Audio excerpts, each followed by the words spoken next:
네, 여러분 안녕하세요. 모아경제TV 김민성 전문가입니다. 오늘은 여러분들이랑 금투세 관련돼서 좀 얘기를 해보려고 해요. 제가 원래 뭐 좀 정치적인 얘기를 하는 걸 별로 안 좋아하긴 하는데, 정치적인 견해를 떠나서 투자자 입장에서는 반드시 알아야 되는 그런 내용들이기 때문에 반드시 인지를 하면서 지금 사태에 대해서 좀 이해를 하시는 게 가장 중요하다. 그리고 알고 있어야지만 거기에 대해서 좀 대처라든지 우리가 목소리를 낼 수가 있기 때문에 정치적인 견해를 빼고 지금 우리가 겪고 있는 현상들, 그리고 시장이 왜 이렇게 좀 움직여지고 있는지에 대해서 우리가 좀 이해를 돕는 시간을 갖도록 하겠습니다. 주식 투자에서 이제 정치적으로 가장 이슈가 되고 있는 정치가 금투세, 금융투자소득세라고 하죠. 지금까지는 우리가 주식 소득을 이제 연말정산에 진행이 되진 않았습니다. 그래서 주식으로 수익을 버는 사람들도 그게 소득으로 안 잡히면서 건강보험료라든지 세금이라든지 자산에 대한 입증을 잘 안 했었던 그런 흐름이 있었고, 보통 이제 부동산 쪽으로만 자산을 많이 잡혀 있었던 상황이죠. 그래서 금융투자소득세 같은 경우에는 절세 쪽으로 편법을 막겠다, 약간 이런 취지로 진행을 하는 거고, 부자감세를 더 이상은 봐주지 않겠다라는 취지로 이제 계속해서 얘기를 하고 있는 상황입니다. 금투세 취지 자체를 제가 이제 반대를 하는 건 아닙니다. 대한민국에는 이제 납세 의무가 있는 것처럼 모든 소득에는 세금이 있어야 되고, 우리가 벌어들이는 소득은 당연히 신고를 해야 된다라는 게 맞는데, 문제가 되고 있는 점들은 이거를 반대하는 게 아니라 이게 시기상조다. 저희 채널에서 드리지 못한 핵심 정보주를 무료로 받아보실 수 있습니다. 모아경제TV 핵심주 신청 방법은 저희 채널 구독 누르시고 010-5750-3228 번호로 문자 정보만 남겨주시면 됩니다. 또는 카카오톡에서 모아경제TV를 검색하시게 되면 빠르게 받아보실 수 있습니다. 실력 보시고 수익 잘 나면 연회비 9만원의 정보를 받아보실 수 있으니 돈 되는 정보만 딱 받고 싶다 하시는 분들은 신청해 주시기 바라도록 하겠습니다. 그래서 지금 주식에 대한 좀 약간 편법 같은 절세 방식이 뭐냐라고 말씀을 드리면은, 대주주 기준이 이제 100억으로 올라갔죠. 상향이 됐습니다. 이 대주주 같은 경우에는 매도를 할 때는 이제 대주주 양도세를 또 납부를 해야 돼요. 그리고 오랫동안 보유를 한다라고 하면은 이제 배당을 받게 됐을 때 배당세도 내야 됩니다. 그리고 사고 팔 때는 이제 거래세도 붙어요. 그리고 여기 별도로 증권사 수수료도 있겠죠. 그래서 우리가 세금을 아예 안 내고 있는 건 아닙니다. 그래서 이거를 좀 절세를 하는 방식은, 내가 A라는 사람이 돈을 이제 100억을 가지고 있는데 이 100억을 분산을 해서 50억 다른 종목으로 들고 있다라고 하면은 대주주가 기준에 안 맞죠. 그러다 보니까 종목들을 매도할 때 대주주 양도세가 들어가진 않습니다. 그리고 투자를 해서 한 70억을 넣었어요. 그리고 이게 주가가 계속해서 올라가지고 100억이 됐습니다. 그렇게 되면 대주주 양도세에 포함이 될 수가 있겠죠. 근데 이 대주주 기준을 선정을 하는 게 언제냐, 이제 12월 27일 막 요때쯤 주주 명부 폐쇄가 되고 나서, 그리고 내년으로 이 주주 명부가 넘어가면은 대주주가 됩니다. 그래서 이 주주 명부 폐쇄가 되기 전에 100억 밑으로만 보유 금액을 낮춰놓는다라고 하면은 그 다음 해에 언제든지 매도를 해도 대주주 양도세를 안 낼 수가 있어요. 그래서 대주주 양도세 회피 물량들이 뭐 연말에 나온다, 그래서 연말에는 당연히 힘이 빠질 수밖에 없다, 이런 얘기 들어보신 적 있으실 텐데, 이런 이유 때문에 큰 손들에 대한 자금이 연말에 빠지는 이유가 100억이 넘어가는 개별 종목에 대한 포트폴리오를 줄여야 되기 때문에 대주주 양도세 회피 물량으로 증시가 좀 밀리는 경향이 있다라고 보시면 됩니다. 그래서 이것도 어떻게 보면은 절세고 편법을 사용하는 좀 세금 회피 방식이죠. 근데 그거 외에는 사고 파는 거래세라든지 이런 거는 다 납부를 하고 있는 상황입니다. 근데 민주당에서 얘기를 하고 있는 게, 1000억 있는 사람이 지금 분산을 해서 50억씩 나눠서 투자를 하고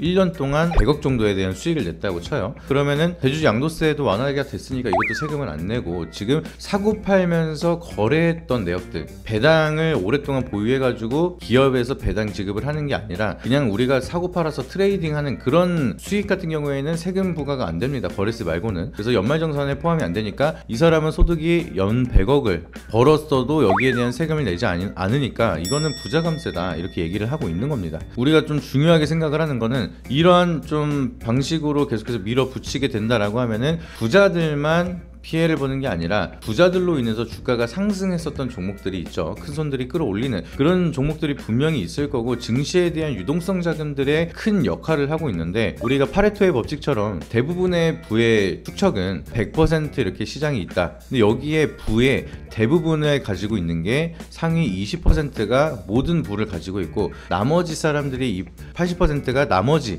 나눠 갖고 있는 상황이다. 이거랑 마찬가지로 시장도 대부분의 큰 손들한테 좀 자금들이 많이 쏠려 있고, 그 자금들이 움직이면서 주가가 좀 방향성을 잡아가는 경우도 굉장히 많습니다. 그리고 슈퍼개미들이 매수를 한다라고 하면은 대주주 공시에 따라서 그걸 보고 따라 들어가는 패시브 자금들도 있기 때문에 큰 손들에 대한 자금들을 아예 무시할 수는 없겠죠. 그래서 큰 손들이 국내 증시에 대한 세금 부과가 좀 강해졌다라고 하면은 국내 증시보다는 유동성 자금이 더욱더 많은 미국 증시로 갈 가능성이 현저히 높겠죠. 왜냐면 우리도 마찬가지로 조금만 더 생각을 해보면은 유동성 자금이 예를 들어서 한 5조 되는 시장이 있어요. 그리고 100조 정도 유동성 자금이 있는 시장이 있어요. 그러면 A랑 B 중에 변동성이 잘 나타나고 저평가받는 기업들이 잘 올라갈 수 있는 시장이라고 하면은 어떤 시장을 선택을 하시겠습니까? 유동성 자금이 큰 시장을 당연히 선택을 할 수가 있겠죠. 그러면 큰 손들 입장에서는 어차피 여기서 투자를 하든 여기서 투자를 하든 내가 투자를 한다라고 하면은 똑같이 세금을 내야 되는 상황이다 라고 하면은 수익을 더 많이 볼 수 있는 가능성이 높은 미국 시장으로 갈 가능성이 높겠죠. 코스피 코스닥 자금들이 빠지기 시작을 하면 당연히 기업들에 대한 시가총액이 줄어들기 시작을 하면서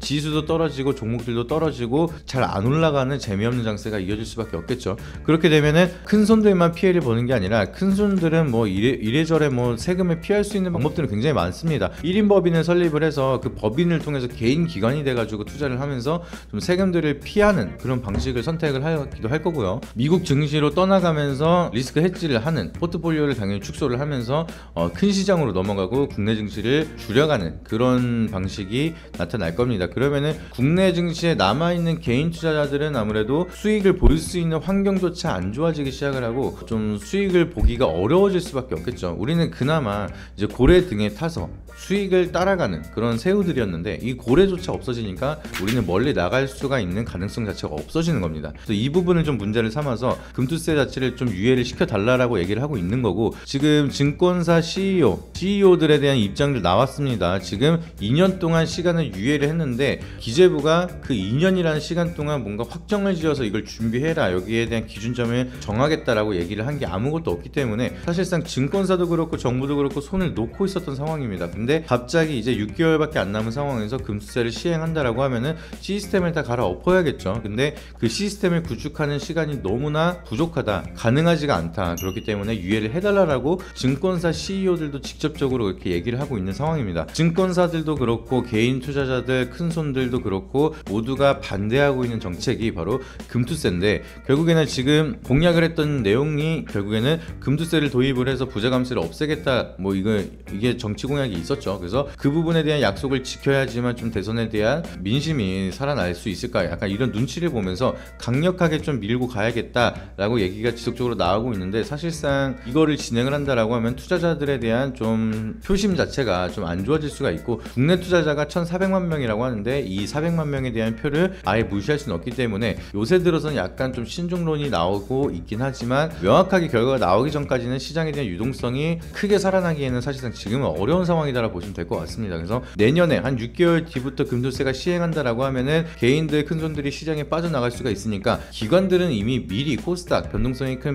코스닥을 계속해서 매도를 하고 있고, 코스닥이 힘을 못 쓰고 바닥권에서 코스피보다 약한 흐름을 지속적으로 보여주고 있기 때문에 이미 국내 시장은 금투세에 대한 여파가 빠르게 나타나고 있는 상황이다. 그렇기 때문에 민주당에서 얘기하고 있는 금투세 시행에도 아무런 시장에 대한 여파가 없다라는 얘기는 이미 깨진 상황이죠. 그렇기 때문에 더욱더 신중하게 시장에 대한 방향성을 보고 선택을 해야 된다, 이런 거를 우리가 인지를 하고 있어야 된다라고 보시면 될 것 같습니다. 그리고 민주당에서 최근에 또 토론에 얘기를 했던 게 코리아 디스카운트 관련돼서 얘기를 했어요. 코리아 디스카운트는 금투세가 나타나기 이전부터 있었던 내용이다 라고 얘기를 하면서 금투세랑 코리아 디스카운트, 증시 저평가랑은 관계가 없다, 이렇게 주장을 하고 있습니다. 맞죠? 금투세가 없어도 코리아 디스카운트에 대한 이유는 굉장히 많습니다. 이제 지정학적인 리스크로 우리나라는 전쟁 국가이기 때문에 위치상으로는 수출에 대한 의존도가 굉장히 높을 수밖에 없기 때문에 여러 가지 요소, 그리고 주주 친화적이지 못한 기업들에 대한 정책들도 아무래도 코리아 디스카운트에 대한 큰 역할을 하고 있는 상황이죠. 그래서 그거를 극복을 하기 위해서 밸류업 프로그램이라든지 고쳐 나가려고 하고 있는 상황이긴 한데, 이미 한국 증시는 저평가를 받고 있으니까 금투세를 도입해도 된다라고 논리를 펼치는 건데, 이거는 굉장히 말이 안 되는 거죠. 저평가를 받고 있으니까 더 저평가 받아도 된다라고 말하는 거랑 다를 바가 수가 없습니다. 그래서 진짜 이 코리아 디스카운트를 극복을 하고 나서 여기에 대한 불안정한 요소들을 없애놓고 그리고 어느 정도 올라왔을 때 그때 금투세를 도입을 해야지 지금 같은 우려에 대한 목소리가 나타나지 않겠죠. 아예 그냥 세금 안 내고 그냥 미국으로 가겠다라고 생각을 하거나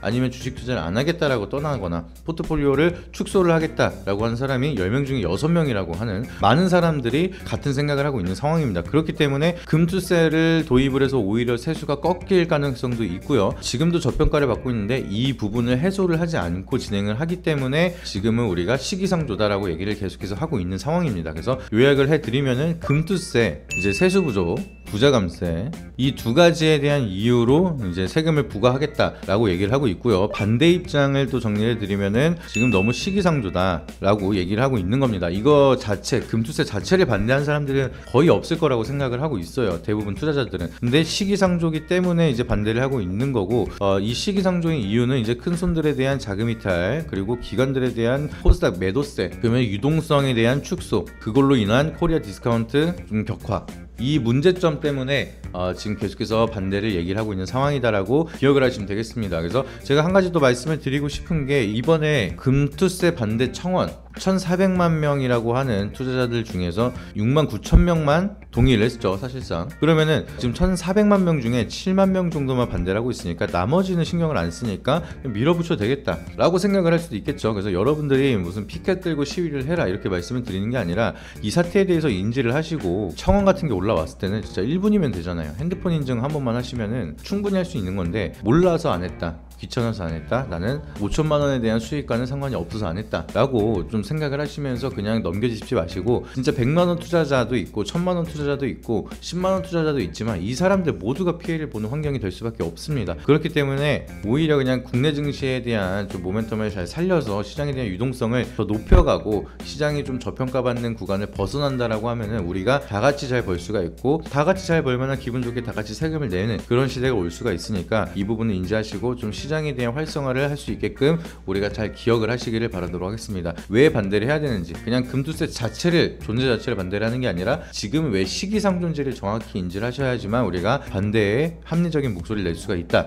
이거를 기억을 하시길 바라도록 하겠습니다. 오늘 영상이 도움이 되셨다라고 하시면 구독과 좋아요, 알림 설정 한 번씩 부탁드리고요. 다음에 더 좋은 영상으로 찾아뵙도록 하겠습니다. 이상입니다. 앞선 영상 속에서 말씀드린 투자 전략 노하우에 대해 더 자세히 알고 싶은 분들은 지금 바로 영상 설명란 혹은 고정 댓글을 확인해 주시면 됩니다. 현직 경제방송 전문가님이 직접 운영하시는 카페 링크도 첨부해 두었으니 가입하셔서 시황 브리핑과 교육 자료도 함께 받아보시기 바랍니다.